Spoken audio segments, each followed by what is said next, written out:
1993 সালে স্বাধীন রাষ্ট্র হিসেবে আত্মপ্রকাশ করার পর গত 33 বছরে কোনো ভারতীয় প্রধানমন্ত্রী যা করেননি, গতকাল তাই করে দেখালেন নরেন্দ্র মোদী। ইউরোপের বুক চিরে স্লোভাকিয়ার রাজধানী ব্রাতিস্লাভায় যখন পা রাখলেন ভারতের প্রধানমন্ত্রী, তখন বিশ্ব রাজনীতি দেখল এক নজিরবিহীন দৃশ্য।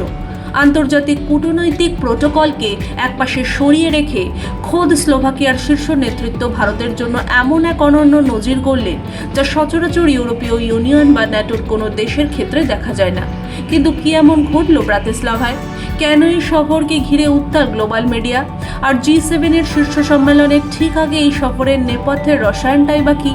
আজ খতিয়ে দেখব আমরা। কূটনীতির দুনিয়ার সাধারণ রাষ্ট্রপ্রধানরা পূর্ব নির্ধারিত প্রোটোকল কঠোরভাবে মেনে চলে, কিন্তু নরেন্দ্র মোদীর ক্ষেত্রে সেই অলিখিত নিয়ম যেন কর্পূরের মতো উড়ে গেল। স্লোভাকিয়ার প্রেসিডেন্ট পিটার পেলেগ্রিনি সমস্ত প্রোটোকল ভেঙে নিজেই বিমানবন্দরে হাজির হলেন ভারতীয় প্রধানমন্ত্রীকে স্বাগত জানাতে। শুধু তাই নয়, প্রধানমন্ত্রী রবার্ট ফিকো প্রোটোকল ভেঙে ভারতের প্রধানমন্ত্রীর সঙ্গে অত্যন্ত আন্তরিক ও ব্যক্তিগত স্তরে দ্বিপাক্ষিক আলোচনা সারলেন। এক অদ্ভুত সুন্দর মুহূর্তে দেখা গেল প্রধানমন্ত্রী ফিকো স্বয়ং মোদীর উপহার দেওয়া জ্যাকেট গায়ে জড়িয়ে দাঁড়িয়ে আছে এবং কাকতালীয়ভাবে দুজনের পোশাকের রঙও মিলে গেছে। ইউরোপের অন্যতম সুন্দর শহর ব্রাতিস্লাভাকে এই সফরের জন্য রাজকীয় কায়দায় সাজিয়ে তোলা হয়েছিল। প্রধান প্রধান সড়ক, ট্রাম লাইন ও ঐতিহাসিক ভবনগুলো দুই দেশের জাতীয় পতাকায় মুড়ে দেওয়া হয়েছিল। বিশেষ করে ঐতিহ্যবাহী লুকনিৎসা সাংস্কৃতিক দলের শিল্পীরা স্লোভাকিয়ার প্রাচীন ঐতিহ্যে মোদীকে বরণ করে নেন। সেখানে ভারতবর্ষের সম্মানার্থে গাওয়া হয় বন্দে মাতারাম। প্রেসিডেন্সিয়াল প্যালেসকে যেভাবে সাজানো হয়েছিল এবং স্লোভাক শিল্পীদের তুলিতে আঁকা বারাণসী শহরের যে চিত্র প্রদর্শনী খোদ মোদীজিকে ঘুরে দেখালেন প্রেসিডেন্ট পেলেগ্রিনি, তা প্রমাণ করে এই স্বাগত জানানো স্রেফ আনুষ্ঠানিকতা ছিল না, এ ছিল অন্তরের গভীর শ্রদ্ধা।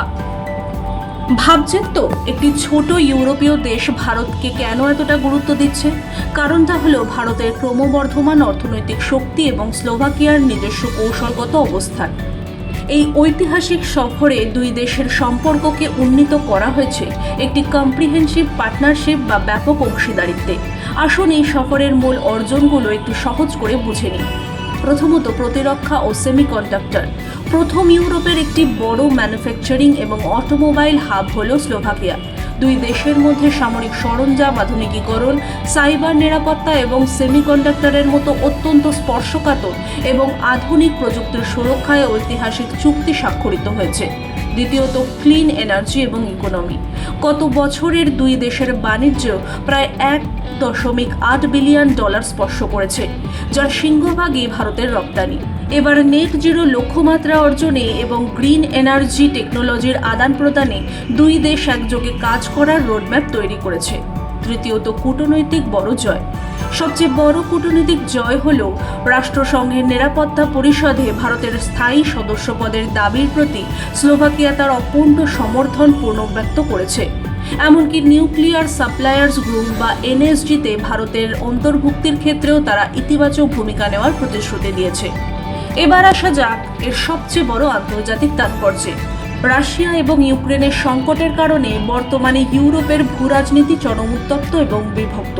স্লোভাকিয়ার একটি ন্যাটো রাষ্ট্র হওয়া সত্ত্বেও তাদের বর্তমান নেতৃত্ব রাশিয়ার সাথে সম্পর্কের ক্ষেত্রে কিছুটা ভিন্ন অবস্থান বজায় রাখছে।